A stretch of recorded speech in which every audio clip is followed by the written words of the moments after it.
মমতা ব্যানার্জি চাইছেন এপার বাংলা ওপার বাংলার বর্ডারটা তুলে দিয়ে অখণ্ড বাংলার প্রধানমন্ত্রী হতে। যত দিন এগোচ্ছে 26-এ ততদিন ঘনিয়ে আসছে টিএমসির যাওয়ার আসল জায়গা পশ্চিমবঙ্গ, যেটা বাঘের মুখে আছে, অর্ধেক চলে গেছে, অর্ধেক যেতে বসেছে। সেখানে আমাদের অন্তিম লড়াই। সারা দেশ পরিবর্তন হলেও হবে না যতক্ষণ না পশ্চিমবাংলায় পরিবর্তনের বিজেপি সরকার হচ্ছে। কারণ সবচেয়ে বেশি অনুপ্রবেশ এইখানেই হচ্ছে। পশ্চিমবাংলায় গ্রামে গঞ্জে শহরে বোম বন্দুক তার আওয়াজ, গুলির আওয়াজ। গ্রামে গঞ্জে যেমন হচ্ছে, কলকাতার বুকেও বোম ফাটছে আর বন্দুকের আওয়াজ আসছে। কোন মানুষের জীবন সুরক্ষিত নয়। আমাদের মা বোনেরা যাদের সম্মান বাঁচাবার জন্য ওপার বাংলার থেকে আমরা এখানে চলে এসেছি, যে ঠাকুর দেবতার সম্মান বাঁচাবার জন্য চলে এসেছি, রাত্রিবেলা হেরিকেন জ্বালিয়ে দিয়ে রেডিও চালিয়ে দিয়ে, সেই মা বোনদের সম্মান সুরক্ষিত নয়। কোন জেলাতে আজকে ঠাকুরের মন্দির সুরক্ষিত নয়।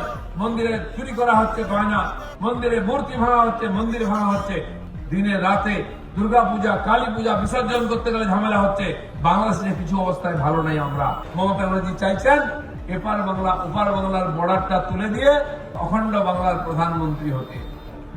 এখানে 42টা সিট জিতলে তিনি হতে পারবেন না, তাই মিলিয়ে দিতে চাইছেন প্রধানমন্ত্রী হওয়ার। কিন্তু আমরা ভারতীয় জনতা পার্টির কর্মীরা যতদিন আছি, এটা সম্ভব হবে না। এখানে এক একটা বুথে 60, 70, 80টা 90টা নতুন বাড়ি হওয়ার কথা, 100-150 বাড়িতে পায়খানা তৈরি হওয়ার কথা, হয়নি। কারণ দিদির নেতারা খেয়ে ভাগ করে দিয়েছে। দেখুন, উন্নয়ন কেবল টিএমসি নেতাদের বাড়িতে হচ্ছে, সে কাউন্সিলর, পঞ্চায়েত, এমএলএ, এমপি যাই হোক, বাকি কারো হচ্ছে না। টাকা যাচ্ছে কোথায়? কেন্দ্রের পাঠানো টাকা লুট হয়ে যাচ্ছে। হিসাব চাইলে চোখ দেখানো হচ্ছে, রাস্তায় নেমে আন্দোলন করা হচ্ছে। কারণ হিসাব দেবেন না, আমরাই করে দেবো, আপনাকে পুরো করতে হবে না। 40 ভাগ দিন, তাতেই মাথা গরম হয়ে গেছে, চিৎকার করছেন। কারণ সঙ্গে সঙ্গে এটাও করা হয়েছে, 1 মাস নয়, 2 মাস নয়, 6 মাস ফেলে রাখা যাবে না।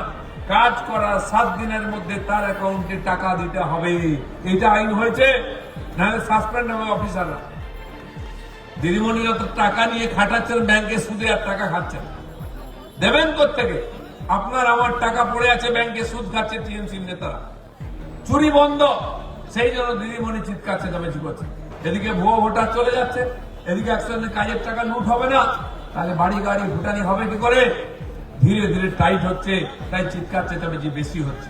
আইন শৃঙ্খলা, চিকিৎসা, শিক্ষা, ইনকাম, সব দিক দিয়ে আমরা পিছিয়ে যাচ্ছি। এই সরকার যতদিন থাকবে লুটপাট, হিংসা এটাই থাকবে। আর পশ্চিমবঙ্গের মানুষকে কাজের জন্য, পড়াশোনার জন্য, চিকিৎসার জন্য বাইরে যেতে হবে।